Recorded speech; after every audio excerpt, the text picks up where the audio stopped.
Welcome, everyone, to the deep dive. Today, we are grabbing the reins on a bit of a cosmic runaway, an object that has just come roaring into our solar system from, well, literally from another star system, billions of miles away. Right. It's breaking pretty much every speed record we know. We're tackling the newest and you could argue the most fascinating interstellar visitor yet, Comet 3I Atlas. Yeah, this object, the official designation is 3I Atlas, and it follows its discovery by the ATLA survey down in Chile on July 1st, 2025. It's just an absolute powerhouse of scientific curiosity. Right. Ever since that moment, basically every major eye we have pointed skyward. Yeah. From the Very Large Telescope, the VLT, to the mighty James Webb Space Telescope, has been focused on tracking it, trying to characterize this intruder. So our mission today really is to take that huge mountain of observational data, all that flurry of facts and figures, and try to pull out the crucial need-to-know nuggets for you. We need to understand its true confirmed nature, its incredible speed, its highly unusual composition, and the fact that it might actually be older than the sun itself. Which is just staggering to think about. It really is.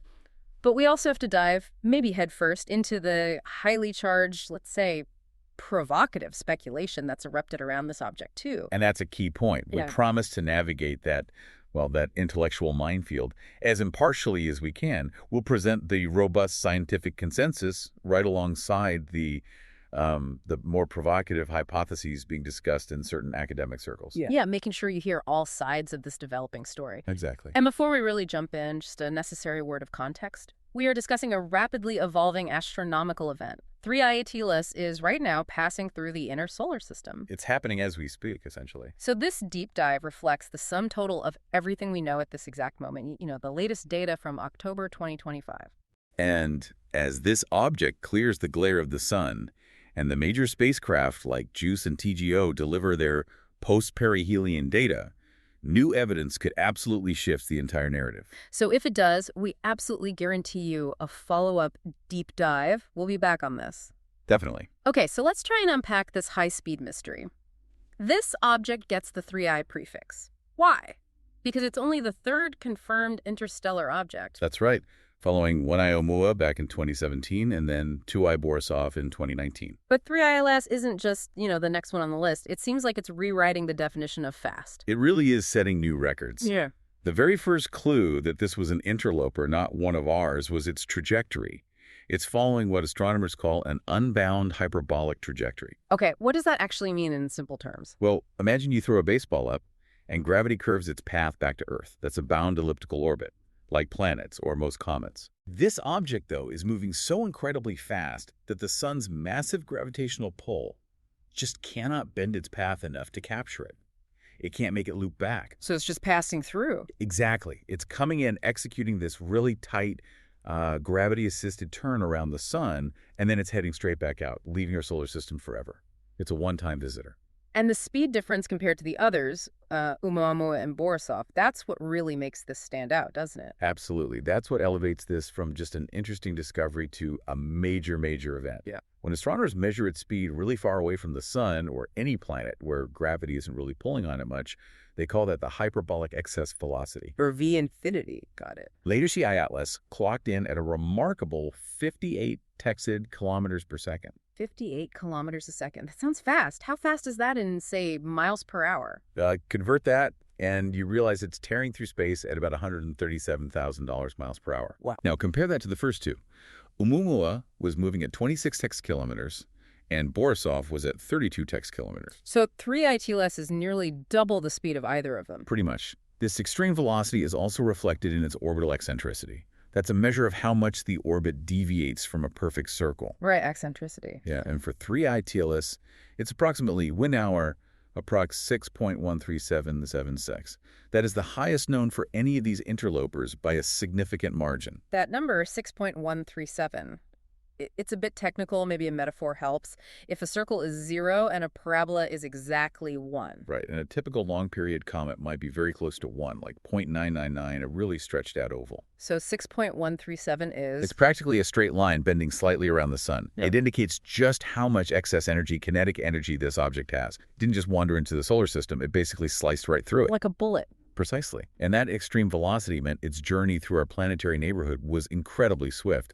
It was actually discovered relatively far out, $4.05 from the sun. AU being the Earth-Sun distance. Exactly. So 4.5 times that distance. That's well outside Mars's orbit. And that was back in early July 2025.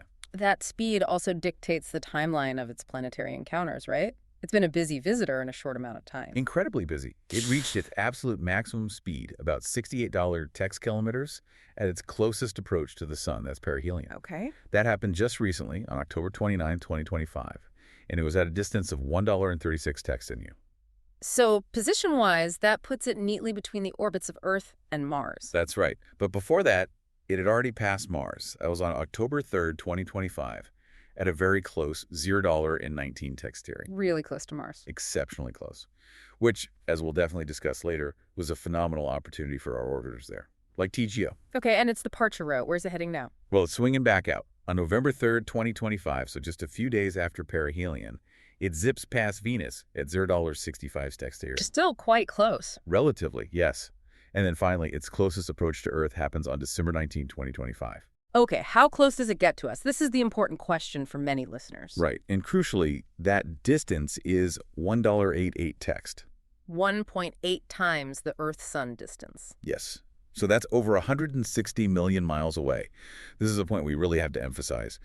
3I Atlas poses absolutely zero threat to Earth. No danger whatsoever. None. Yeah. This is a celestial safety margin of hundreds of millions of miles. It's flying by, but very far away from us. That the timing of its highest activity, that late October perihelion passage, it does present a huge frustration for observers here on Earth, doesn't it? It really does. Yeah. See, despite its record speed, the comet itself is relatively faint.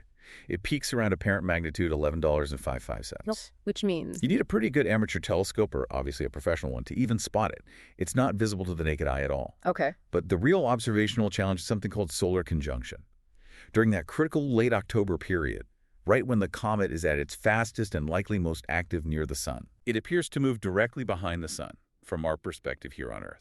So ground-based telescopes are essentially blinded. Completely blinded by the sun's glare. Yeah. Right during the most scientifically interesting part of its close approach. And this period of invisibility, as we'll get into, this actually becomes a central point in some of the more speculative ideas about its identity. Exactly. That observational gap is key to some of the arguments being made. Okay, let's move from the mechanics, the trajectory, to the actual matter. What is this thing? When 3I Atlas was first found, astronomers faced that classic question, right? Is it a rocky asteroid just passing through, or an icy active comet? That ambiguity, yeah. But it was very short-lived in this case. Follow-up observations, literally within 24 hours on July 2nd, 2025, confirmed it was definitively active. Active meaning? It was exhibiting a fuzzy coma. That's the cloud of gas and dust that boils off the nucleus as it gets warmer. And there was also a hint of a potential tail-like elongation even that early. So that activity, the coma and tail, that automatically means it's a comet. Bingo. It's behaving like a natural, icy body releasing volatiles. That categorizes it as a comet. And thanks to incredibly powerful instruments like the Hubble Space Telescope, we've been able to get some idea of its physical structure, even though it's kind of shrouded in that fuzzy coma, that volatile cocoon. Yeah, the coma makes getting a precise size very difficult because it obscures the solid nucleus inside. But based on high-resolution Hubble images, astronomers have constrained the nucleus diameter to somewhere between 0.32 and 5.6 kilometers. That's a huge range, 0.3 to over 5 kilometers. It is a big uncertainty. However, by modeling the rate of dust loss observed, the most reliable estimates currently suggest the nucleus is actually quite small, likely less than 1 kilometer across. Okay, so probably under a kilometer. How does that compare to, say, Borisov? It puts it in a very similar size range to 2I Borisov, actually. So small nucleus, but very active. The comet also showed some visual clues early on. Its coma had a distinctly reddish color. What's that chromatic signature telling us about its surface chemistry? That reddish hue is often a signature of something called fallings. These are complex organic compounds, basically irradiated hydrocarbons. Organics, like building blocks of life-type organics. Well, complex carbon-based molecules, yes, We see them on other comets, on Pluto, on Titan. It suggests this object has a history of surface processing out in the cold void of interstellar space, maybe bombarded by cosmic rays for billions of years. Interesting.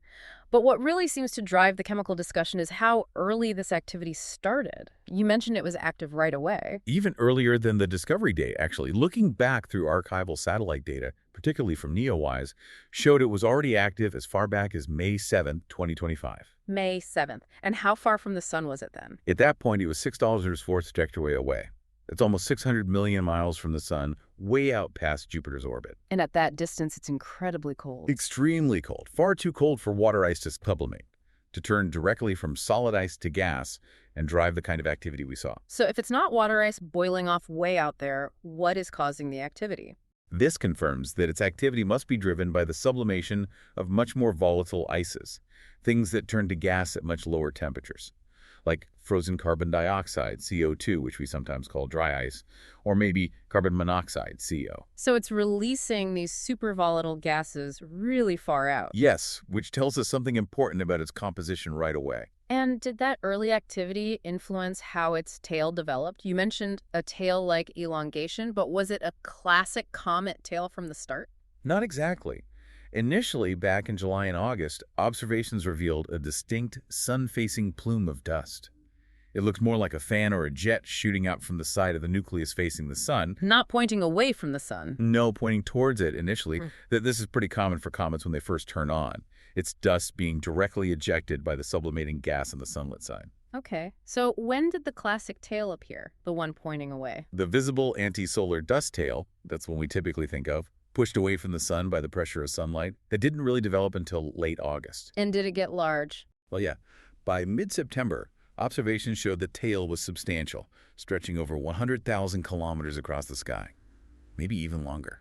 Wow. Okay, now let's dig into the incredible chemical data, because this seems to be where 3I Atlas really starts to distinguish itself from, well, pretty much every other comet we've studied. We had major telescopes on this, right, including JWST. Absolutely. The James Webb Space Telescope, JWST, which is phenomenal in the infrared, along with the SphereX mission, gave us detailed spectroscopy, basically breaking down the light from the coma to see the chemical fingerprints. And what did those fingerprints reveal? They revealed a highly unusual and really rich composition. The spectral analysis confirmed gas emissions that showed 3 Atlas is unusually rich in carbon dioxide, CO2. Unusually rich compared to what? Compared to water, primarily. We also detected expected things like water vapor, H2O, and carbon monoxide, CO, but in much smaller amounts relative to the sheer abundance of CO2. Okay. Anything else? Yeah, they even identified heavy CO2, which contains the carbon-13 isotope, instead of the usual carbon-12. That's a subtle difference, but it gives us vital clues about the temperature and density of the region where this object first formed, billions of years ago. Fascinating. And the ground-based, very large telescope, the VLT, it added more pieces to the puzzle, finding things that confirm it's natural, but also adding a new mystery. That's right. The VLT, using its own powerful spectrographs, detected cyanide gas, CN. Cyanide is commonly found in solar system comets, so that reinforces the natural icy body hypothesis. Okay, so CN is expected. What else? And this is really interesting. It detected atomic nickel vapor. Nacious nickel. Nickel in a comet. Yes, nickel vapor is also sometimes seen in solar system comets, especially close to the sun. And the amount of nickel vapor detected in 3I Atlas increased as it got closer to the sun, which makes sense as it heated up. So if cyanide and nickel are found in our comets too, where's the mystery you mentioned? The mystery is the absence of its usual chemical partner, iron. Nickel and iron typically sublimate or outgas together from cometary dust grains in roughly equal amounts when they get hot enough. No. But iron vapor, Phi, was not detected by the VLT, even as the nickel signal got stronger. So it's blowing off nickel, but not iron. Why would that happen? That's the million-dollar question right now. It's really weird. It suggests maybe a unique geological sorting process happened in its parent star system that separated nickel-rich grains from iron-rich ones, something we haven't seen before. Or perhaps it points to a very specific thermal history during its long journey through interstellar space. It's a huge open puzzle for cometary scientists. Okay, let's zoom back in on that CO2 abundance, though, because you said that was the scientific headline anomaly. What was the actual ratio they measured? The measured mixing ratio of CO2 molecules to water molecules in the coma was $8 in PM $1 sun. 8 to 1 CO2 to water. 8 times more CO2 than water vapor, yes.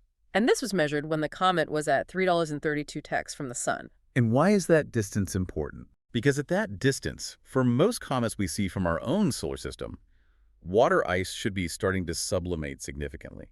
You'd expect water to be dominating the outgassing, or at least be much more comparable to CO2. But here, CO2 is way out in front. Way out in front. This ratio of 8 is exceptionally high. It fundamentally breaks the trends we typically observe in our own solar system's comets at that distance. So we have an object that's really defying our expectations of basic cometary chemistry. This must demand new explanations. What are the leading scientific hypotheses for why it has so much CO2 compared to water? Broadly, they fall into two main camps, let's call them: origin or insulation. Okay, let's start with the origin hypothesis. What's the idea there? This hypothesis suggests the comet is just inherently CO2 rich. It formed that way. For that to happen, three idols must have formed way out in the colder outer regions of its parent star's protoplanetary disk. Colder than where our comets formed. Potentially, yes, or at least in a region specifically near or beyond the CO2 frost line. That's the boundary in a disk where carbon dioxide gas freezes into solid ice. Ah, like the water frost line, but further out. Exactly.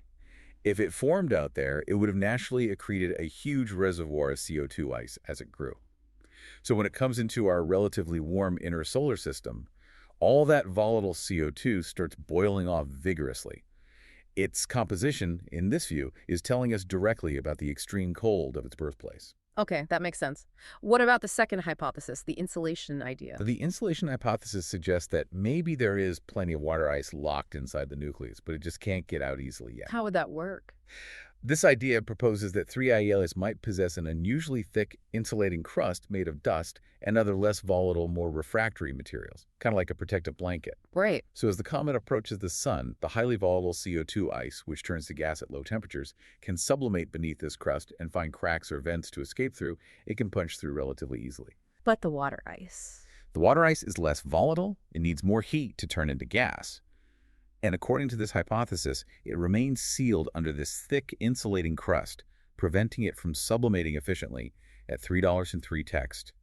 That would artificially inflate the observed CO2 to water ratio, not because there's less water overall, but because the water can't escape yet. That's fascinating. So it could be chemically different or structurally different. Exactly. And figuring out which one is right is crucial. And I guess the data collected after perihelion, when it's been blasted by the sun's heat, will be critical here, seeing if the water finally starts coming out. Absolutely critical. The post-perihelion observations by JWST and Hubble will be looking very closely to see if that activity profile changes.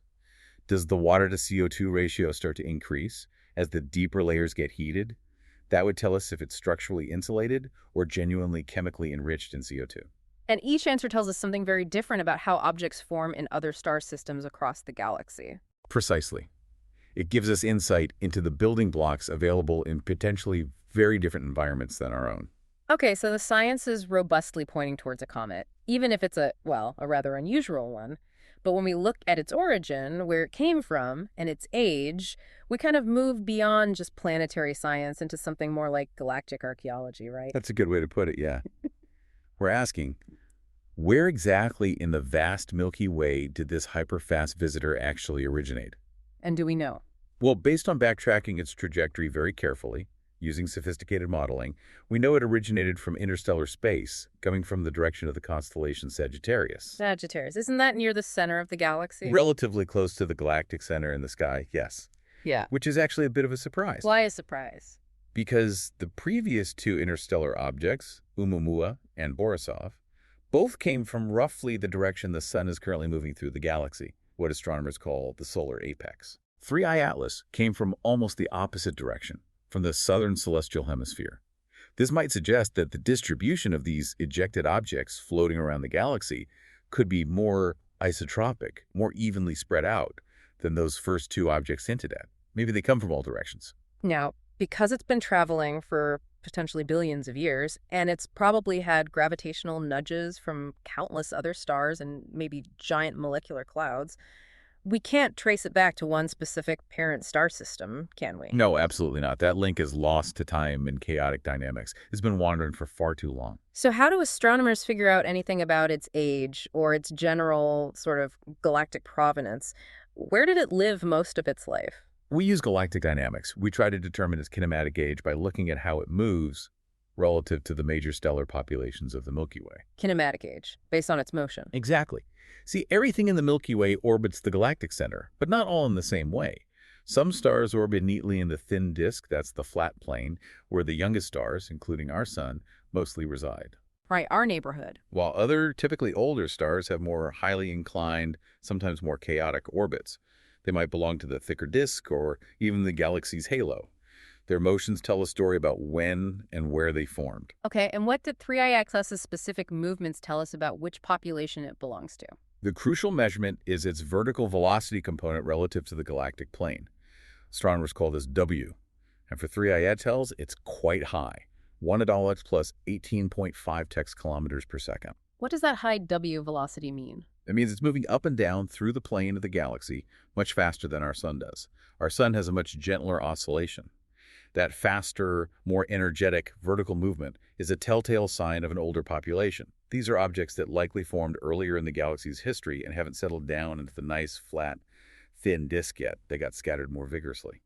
So if I'm following, that high vertical velocity suggests it probably belongs to the Milky Way's thick disk stellar population. That's the current thinking, yes. The thick disk generally consists of stars that are older than the thin disk stars, typically formed earlier in the galaxy's history, maybe 8 to 10 billion years ago, often with slightly lower heavy element compositions. And by modeling the typical ages of objects in that thick disk population, what age range are we looking at for 3I itself? Based on those dynamical models, researchers have estimated its age range could be somewhere between 3 and 14 billion years old. 3 to 14 billion, that's an enormous span. It is.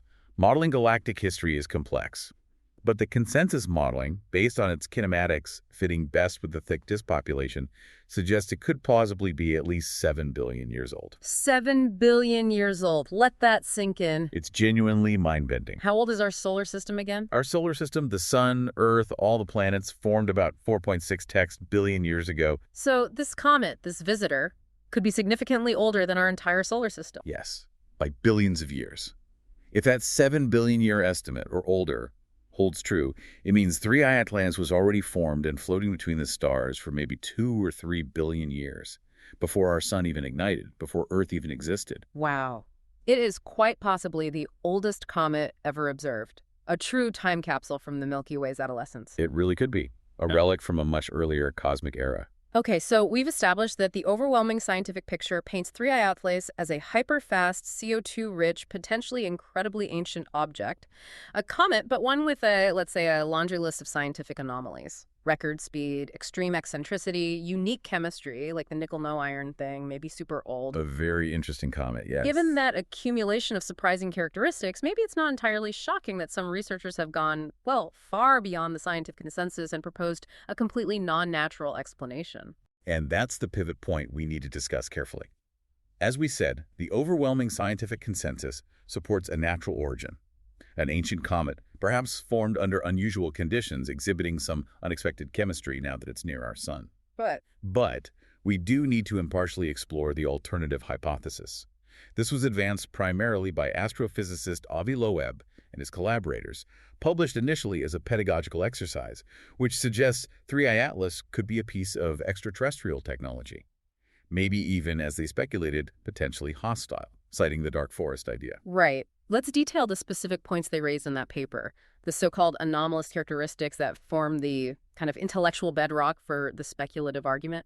The first one, and maybe the most attention-grabbing, is the planetary alignment aspect. Yes, the paper highlights that 3I Atlas makes unusually close approaches not just to Mars, which we mentioned, but also projects close passes near Venus and further out near Jupiter. 3 major bodies. Correct. They performed a statistical calculation and argued that the probability of all 3 of these relatively close alignments occurring just by sheer coincidence, given its trajectory, is exceedingly low. They quoted a probability of less than 0.005%, to some 0.0005%. So incredibly improbable by chance, in their view. That's the argument. For the researchers advancing this theory, hitting 3 planets this accurately just by chance is practically impossible. They suggest this points towards deliberate maneuvering, perhaps for reconnaissance or gravity assists. Okay, what's the second point they raise? It regards the plane of its orbit, right? Yes. Its orbit is tilted only about 5 degrees from the ecliptic plane. That's the flat plane in which most of our solar system's planets orbit the sun. And why is that considered anomalous? Lots of comets have inclined orbits. Many solar system comets do have highly inclined orbits, yes. But proponents of the technological hypothesis argue that this low inclination, being nearly coplanar with the planets, provides, and I quote, various benefits to an ETI, an extraterrestrial intelligence, for planetary reconnaissance. It makes it easier to access the inner planets if you're already in their plane. Okay. The third point goes back to that scientific frustration we talked about earlier, the observability challenge around perihelion. Right. This is really a critical argument for the idea of secrecy or clandestine activity. The object's path took it into solar conjunction on October 29, 2025, completely hiding it from Earth-based telescopes right at its closest approach to the sun. And the hypothesis suggests this timing isn't accidental. The hypothesis suggests this timing could allow for a hidden high-thrust maneuver, specifically a reverse solar O-berth maneuver. Okay, let's break that down. What's an O-berth maneuver and why reverse? A standard O-berth maneuver is about maximizing rocket efficiency. You apply your thrust, you fire your engines. When your spacecraft is moving at its very fastest, typically at perihelion, its closest point to the sun or a planet. Doing so gives you the biggest possible boost in energy for the fuel spent. Okay, accelerate at maximum speed. A reverse O-berth would involve applying thrust against the direction of motion braking, also at maximum speed. This would be the most fuel-efficient way for an advanced technological object to slow itself down significantly. And the goal of slowing down would be? To potentially shed enough velocity to become captured by the sun's gravity, to transition from that unbound hyperbolic trajectory to a bound elliptical orbit, allowing it to stay within our solar system. And doing this maneuver while hidden behind the sun? Means it could potentially break into orbit around our sun without us being able to see it happen from Earth. And did they actually quantify the kind of propulsion needed for this? Could it be something exotic or maybe something we can conceive of? They tied it to a familiar concept, the solar sail. They showed that a continuous, very low thrust, non-gravitational acceleration, pushing it slightly off its purely gravitational path equivalent to just 1.17 text millimeters per second squared. So tiny acceleration. Tiny, yes, but continuous. That level of acceleration, they argue, could potentially be used to adjust the trajectory enough to eventually intercept Jupiter.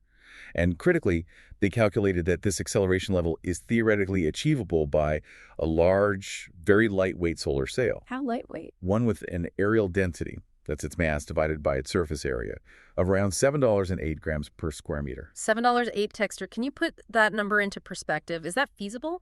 Well, it represents an incredibly thin, lightweight surface, significantly thinner and lighter than, say, standard piece of printer paper. But it is actually similar in density to solar sail materials that humans have already developed and tested in space, like the Icaros mission. So theoretically possible with known physics, if it were a sail. If it were a sail of the right size and mass, yes, that aerial density could potentially provide that level of non-gravitational push from sunlight pressure. And the final point they raised related to the timing was about the difficulty of us sending a mission to it. That's right. The combination of its high speed and relatively late discovery, July 1st, 2025, made it virtually impossible for humanity to launch an intercept mission from Earth using current chemical rocket technology. Why impossible? The calculations showed any intercept mission launched from Earth after discovery would have needed a change of velocity, a delta V or delta V of at least 24 text kilometers. And that's just too much. That is far beyond our current practical capabilities for a rapid intercept mission. For context, the New Horizons probe to Pluto needed about $18 text kilometers, and that took years of planning and a massive rocket. 24 text kilometers on short notice is basically science fiction for us right now. So for the proponents of the technological idea, this difficulty reinforces the notion of a visitor designed to maybe avoid close inspection or interception. That's part of their argument, yes. Maybe it came in fast and was found late deliberately. And I think we also need to touch on the cultural or philosophical context they brought in, citing the dark forest idea from science fiction as a possible explanation for the Fermi paradox. Right. That adds another layer to the speculation. The Fermi paradox, for listeners who might not know, is the question: The universe is huge and ancient, so why haven't we detected any signs of other intelligent civilizations? Where is everybody? A classic question. The dark forest resolution, popularized by Lou Sixton's novels but discussed conceptually before, suggests a chilling answer. Maybe the universe isn't quiet because there's no one else out there, but because advanced civilizations know it's incredibly dangerous to reveal their existence. Why dangerous? Because you don't know the intentions of others. Any signal you send out reveals your location to potential predators or competitors. So the theory posits the safest survival strategy in a potentially hostile cosmos is to remain hidden and silent, like a hunter in a dark forest. And, if necessary, perhaps eliminate any emerging noisy civilizations before they become a threat to you. That's a pretty grim outlook. It is. And the speculation around three-eyeders suggests that if it were technological, it might be operating under that kind of chilling philosophy, hence the potential need for clandestine maneuvers and avoiding detection or interception. Okay. That lays out the case for the speculation, the hypothesis. Now let's pivot sharply back to the immediate and strong scientific counterarguments from the wider astronomical community. What was the reaction? It was swift, strong, and pretty definitive. The absolute foundation of the speculation, as published, rested heavily on the initial lack of detailed chemical data right after discovery. The argument was essentially, we don't see typical cometary gases, maybe it's not a comet. But that assumption didn't last long. Not at all. That premise, that there was a lack of identifiable chemicals, was very quickly overturned by the subsequent telescopic observations we've already discussed, especially the deep infrared spectroscopy from JWST and the VLT observations. So the detection of abundant CO2, the cyanide, CN, and the nickel vapor, Ni, that basically neutralized the core technological argument almost immediately. In the eyes of the vast majority of astronomers, yes.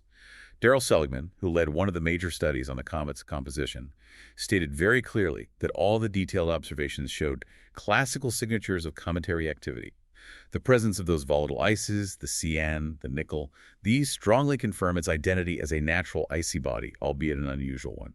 And beyond just the chemistry, was there a feeling that the speculative paper perhaps violated a core principle of scientific inquiry?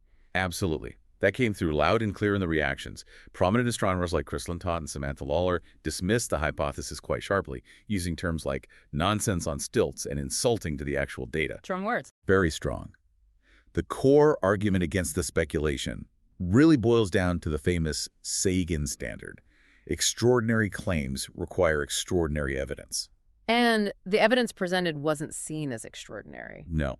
Samantha Lawler specifically pointed out that the evidence presented in the speculative paper, things like the orbital alignments and the low inclination, while perhaps statistically low if you look at just this one object in isolation, are absolutely not extraordinary when you consider the vastness of the galaxy. Meaning, when you think about billions of star systems potentially ejecting trillions of objects over billions of years, sheer probability dictates that some of those objects will end up on highly eccentric orbits. Some will have low inclinations relative to our ecliptic plane by chance, and some will happen to have trajectories that bring them close to multiple planets.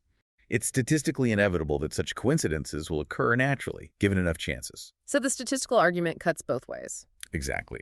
What seems improbable for one object becomes almost expected when you consider the sheer number of possibilities across the galaxy in geologic time. And it's probably necessary to point out, for context, that the lead proponent of this technological hypothesis for 3I Atlas, Avi Loeb, has previously made similar, quite controversial claims regarding the first interstellar object, Oumuamua. Yes, that's true. He famously argued that Oumuamua's slight non-gravitational acceleration, its deviation from a purely gravity-driven path, was best explained by it being an artificial solar sail, rather than cometary outgassing, which was the more mainstream explanation, though debated. And critics often raise that history when evaluating the claims about 3I Atlas. They do, suggesting a pattern of seeking technological explanations for unusual natural phenomena.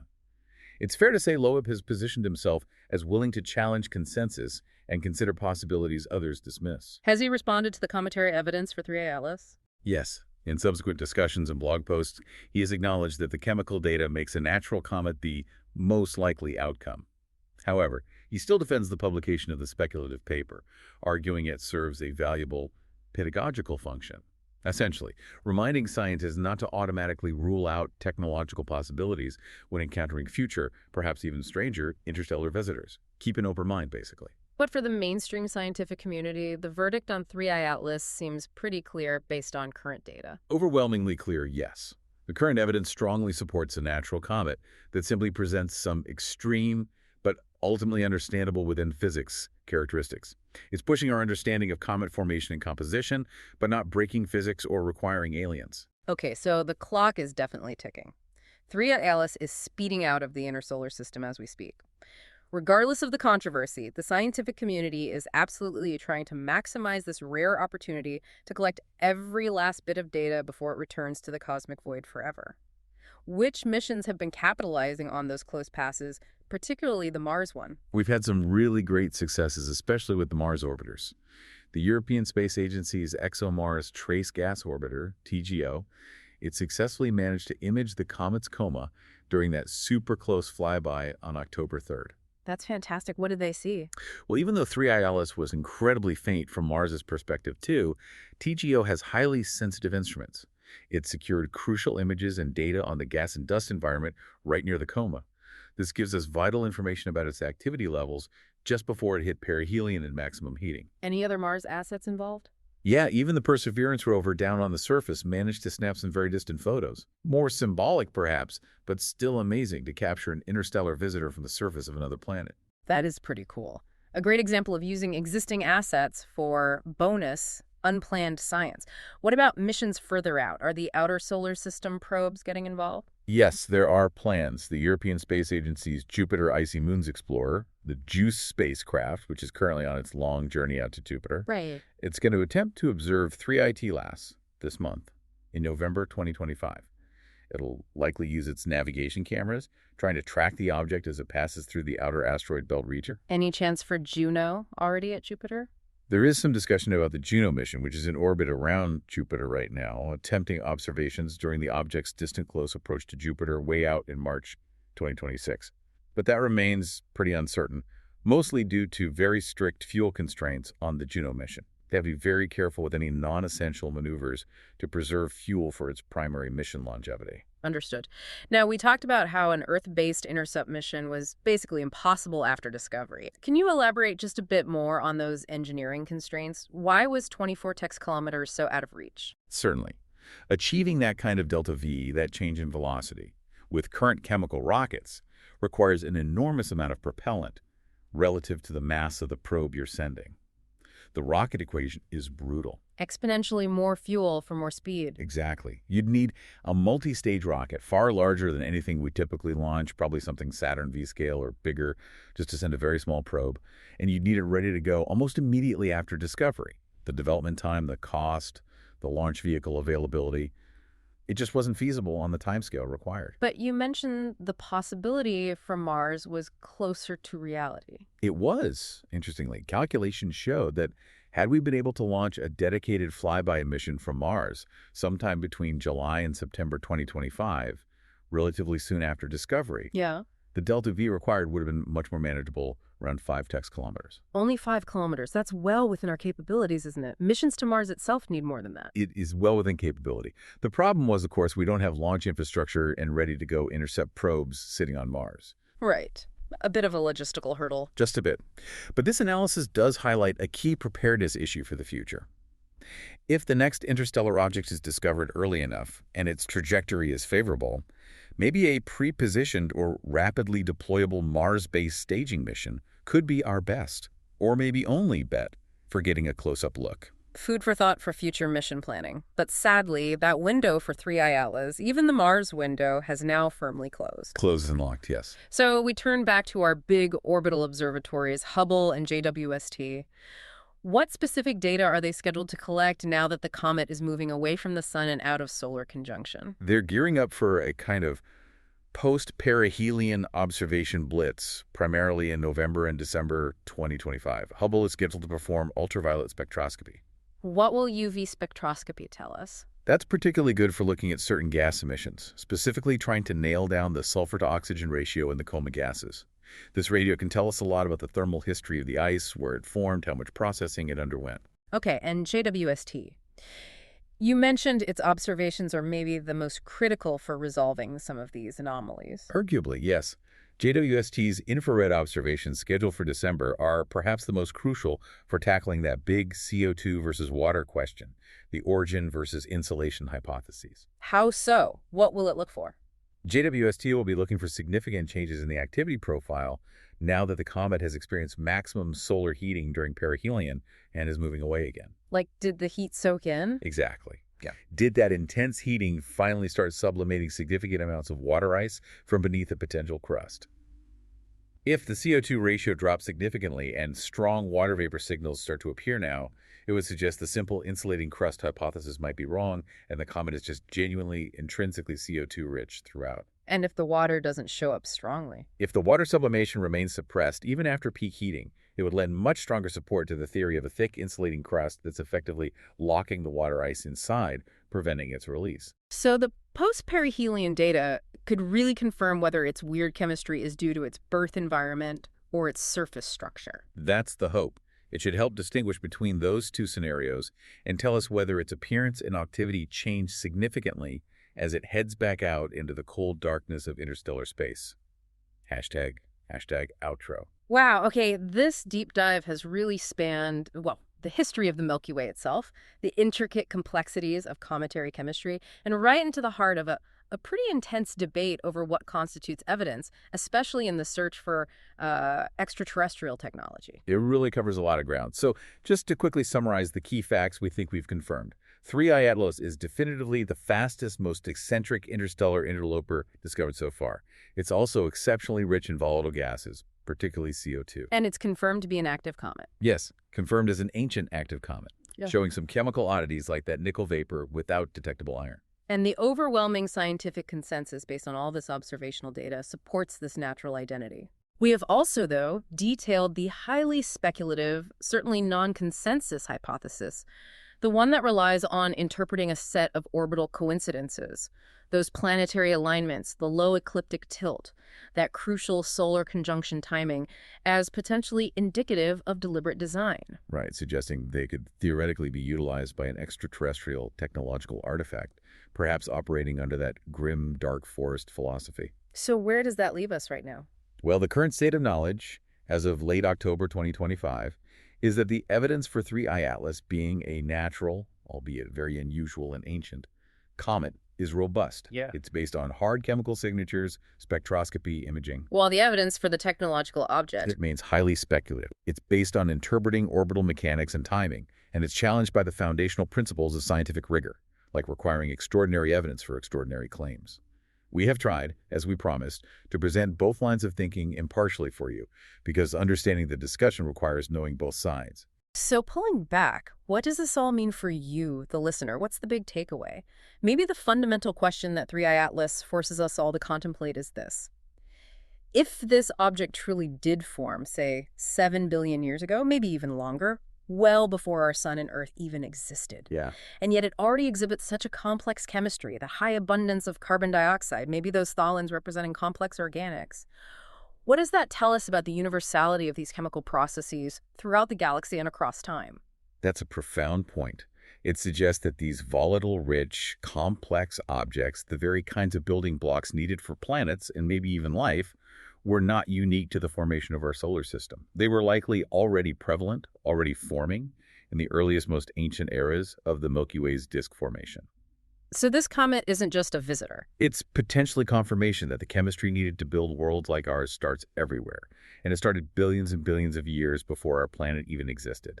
It speaks to the potential ubiquity of these ingredients across cosmic history. A really profound thought to end on. And rest assured, everyone, as soon as that post-perihelion data comes in from JWST, from Hubble, maybe from the Mars and Jupiter orbiters, and reveals new insights. Especially concerning any potential long-term non-gravitational acceleration, or maybe gives us a definitive answer to that CO2 versus water crust mystery. We will absolutely be back for a follow-up deep dive. This story is definitely not over yet. Not by a long shot. Until then, keep looking up and keep questioning. We'll talk soon.